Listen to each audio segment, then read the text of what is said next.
Assalamualaikum warahmatullahi wabarakatuh. Selamat pagi semua. Kami dari kelompok 2 ingin mempresentasikan bab 7 tentang laporan keuangan sektor publik. Di sini ada pengertian laporan keuangan sektor publik. Laporan keuangan sektor publik merupakan presentasi posisi keuangan dari transaksi-transaksi yang dilakukan oleh entitas sektor publik. Laporan keuangan sektor publik ini menjadi komponen penting untuk menciptakan kuantitabilitas sektor publik tersebut.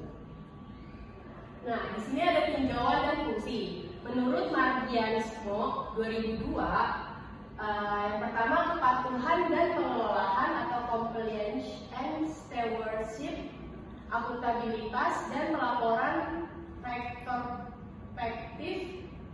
Yang ketiga ada perencanaan dan informasi organisasi. Yang keempat ada kelangsungan organisasi. Yang kelima ada hubungan masyarakat. Yang keenam ada sumber fakta dan gambaran.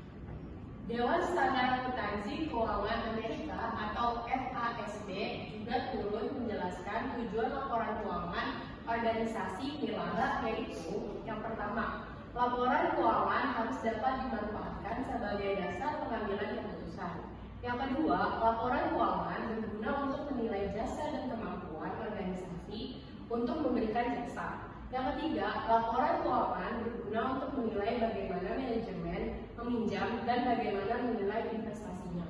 Yang keempat, laporan keuangan harus dapat memberikan informasi terhadap sumber kekayaan, kewajiban, kekayaan bersih, dan perubahannya. Yang kelima, laporan keuangan harus dapat menyajikan presentasi organisasi. Yang keenam, laporan keuangan harus dapat menyajikan kemampuan organisasi membayar kewajiban-kewajiban jangka pendeknya.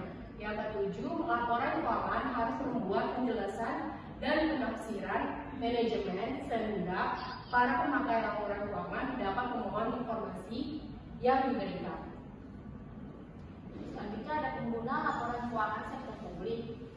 David et al. 1981 mengidentifikasikan 10 kelompok pengguna laporan keuangan sektor publik. Yang pertama ada pembayaran pajak, kedua pemberi bantuan atau grantor, yang ketiga investor, yang keempat pengguna jasa, kelima karyawan, keenam pemasok, ketujuh dewan legislatif, kedelapan manajemen, kesembilan pemilih atau voters, ke-10 badan pengawas atau oversight bodies. Borgonovi dan Anesi Pesina 1997 mengklarifikasikan pengguna laporan keuangan sektor publik sebagai berikut. Yang pertama ada masyarakat pengguna jasa publik, kedua masyarakat pembayar pajak, ketiga perusahaan dan organisasi sosial ekonomi yang menggunakan pelayanan publik sebagai input atas aktivitas organisasi. Yang keempat, bank dan masyarakat sebagai kreditor pemerintah. Yang kelima ada badan-badan internasional dan investor asing dan analisis negara atau country analyst. 7 ada generasi pendatang, 8 lembaga negara, 9 ada kelompok politik, ke-10 ada manajer publik, ke-11 ada pegawai pemerintah. Menurut BASB mengidentifikasikan pengguna laporan keuangan pemerintah menjadi 3 kelompok besar, yaitu masyarakat yang kepadanya pemerintah bertanggung jawab, yang kedua ada legislatif dan badan pengawas yang secara langsung mewakili rakyat, dan yang terakhir ada investor dan kreditor yang memberikan pinjaman dan atau berpartisipasi dalam proses pemberian pinjaman. Laporan keuangan sektor publik di Indonesia ini seperti halnya entitas yang dijalankan untuk mencari laba. Laporan keuangan sektor publik terbagi menjadi 2, yaitu laporan keuangan yang menunjukkan posisi keuangan organisasi pada waktu tertentu dan laporan keuangan yang menjelaskan perubahan atas posisi keuangan tersebut. Beberapa laporan keuangan tersebut antara lain yaitu ada neraca atau laporan posisi keuangan, ada laporan operasi atau laporan aktivitas atau laporan realisasi anggaran, ada laporan lalu kas, ada laporan perubahan entitas, dan yang terakhir ada catatan atas laporan keuangan. Berikut adalah contoh laporan keuangan SAK tentang organisasi nirlaba.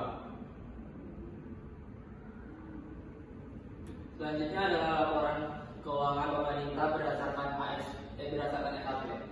Menurut pasal 30 Undang-Undang Nomor 17 Tahun 2003 menyatakan bahwa Presiden menyampaikan rancangan undang-undang tentang pertanggungjawaban pelaksanaan APBN kepada DPR berupa laporan keuangan yang telah diperiksa oleh Badan Pemeriksa Keuangan selambat-lambatnya 6 bulan setelah tahun anggaran itu berakhir.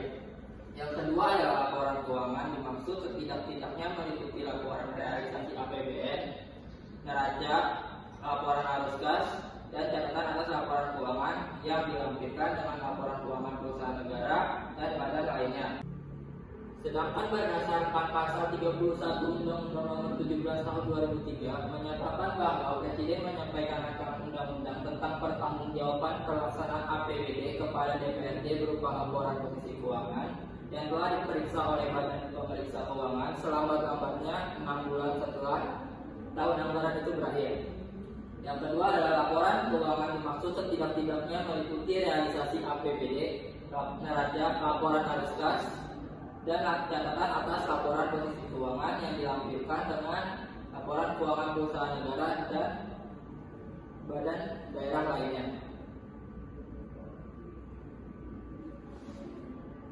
Berikut adalah contoh laporan keuangan pemerintah berdasarkan SAP. Dan ini juga adalah contoh laporan keuangan yayasan. Nah, di sini saya akan menjelaskan tentang perbedaan laporan keuangan nirlaba dan non-laba. Di sini perbedaannya di nirlaba adalah berada di ekuitasnya, di mana perusahaan nirlaba mendapatkan hasil atau sumber modal itu dari usaha komersil, dari APBN atau APBD, sumbangan masyarakat, terdapat bagian dividen kepada pemilik saham, iuran anggota, pajak, dan yang terakhir adalah penjualan aset negara. Sedangkan dari non-laba itu sendiri adalah yang pertama hasil operasional perusahaan, investasi, laba ditahan, utang bank, obligasi, dan yang terakhir adalah penerbitan saham. Sekian presentasi dari kelompok kami. Kurang lebihnya mohon maaf. Wassalamualaikum warahmatullahi wabarakatuh.